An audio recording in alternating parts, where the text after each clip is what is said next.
G'day everyone, welcome to the Opal Mills. Today you'll get to see how this turned out.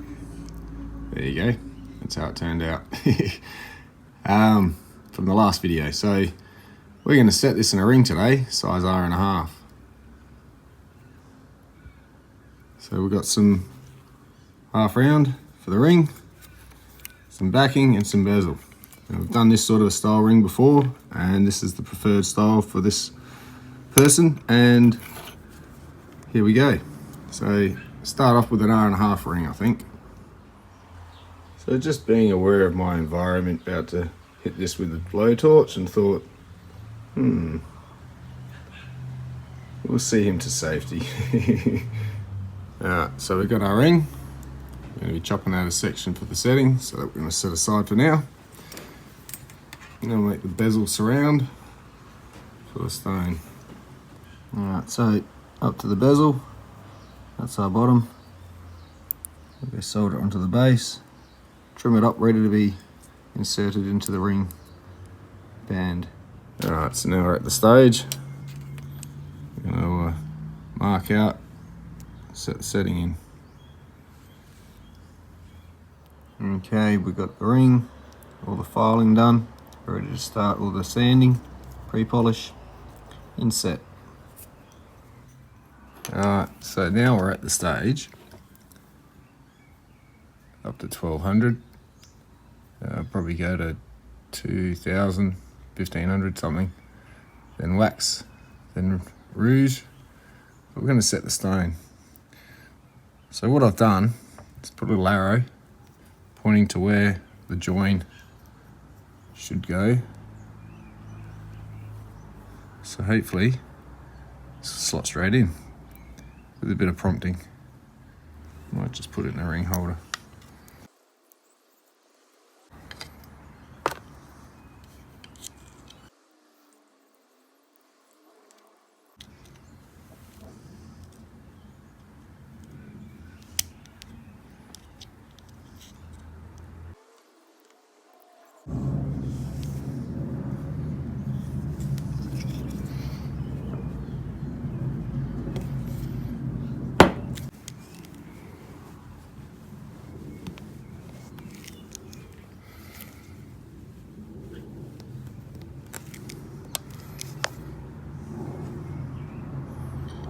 Still a bit lopsided, needs to go down this corner.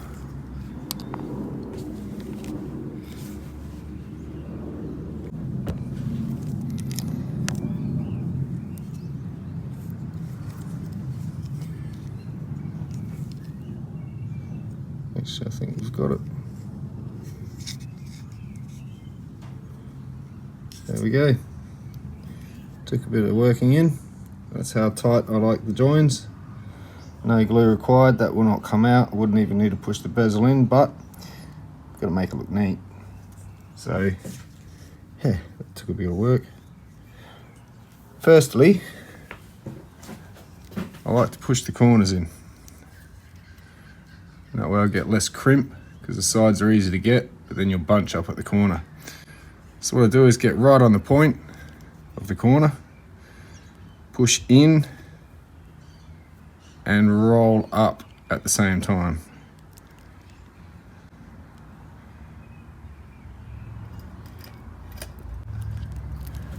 By doing so, let's see if we can get it a bit closer. By doing so, give it a bit of a flat spot with two new corners. One there, one there.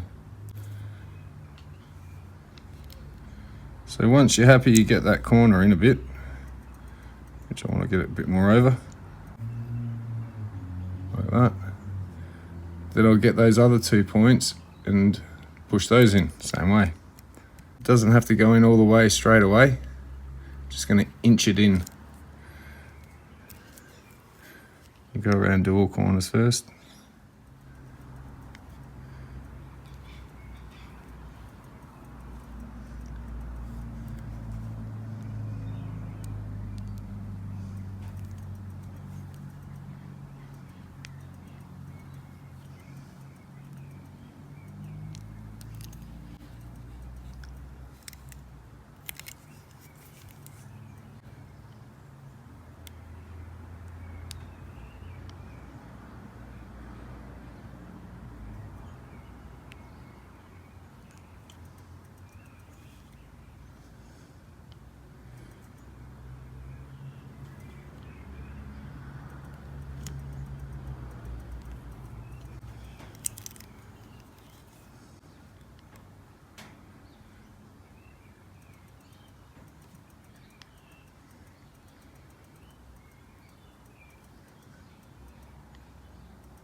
Oops. Okay, so we get the corners coming right in, nicely curved in. So now we're going to start on the sides. Just give them a little nudge over, ready to burnish.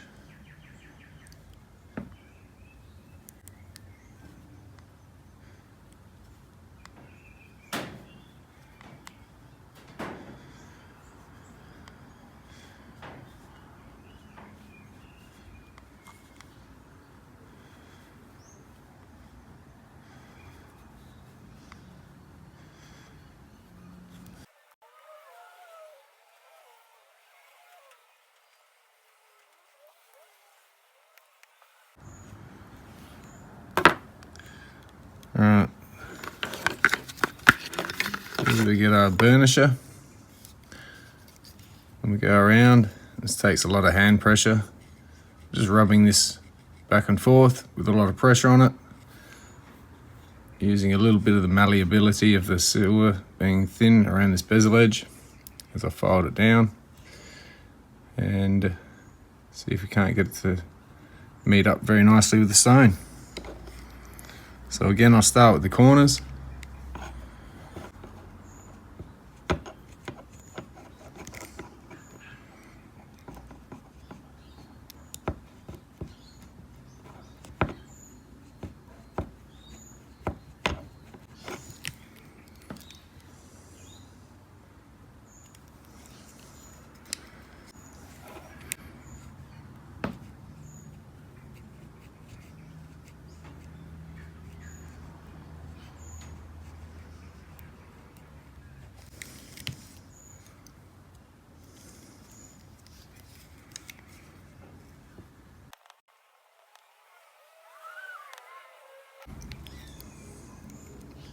Get the corners nicely meeting the stone.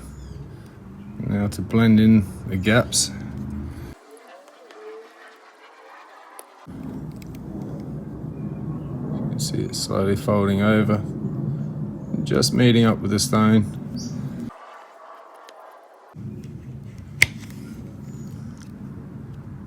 As I roll my finger down it, I can feel if there's a little lip or not.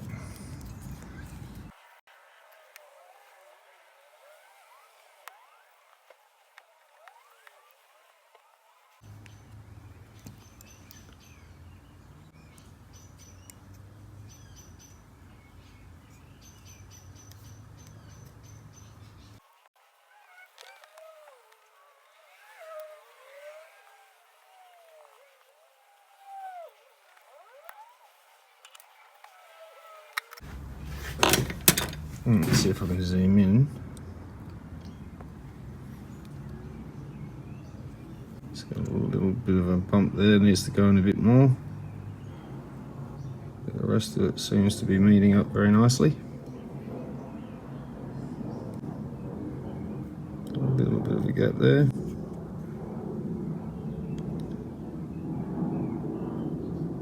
A little bit more pressure on this one. I think that's the silver thickness we're looking at zoomed in. Not so much as the gap, but there is a high spot there.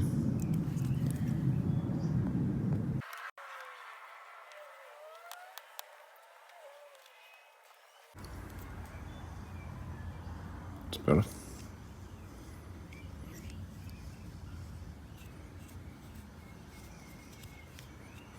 So I think we're ready. Go over it again with the 1200, 1500 and start polishing. So there we have it, all set, ready to go. A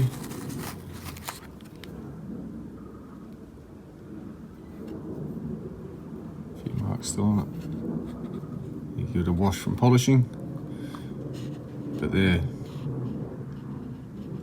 evenly set, 10mm by 10mm, cushion cut. And that's how I do them, which is probably the way most do them, but I don't use any glue.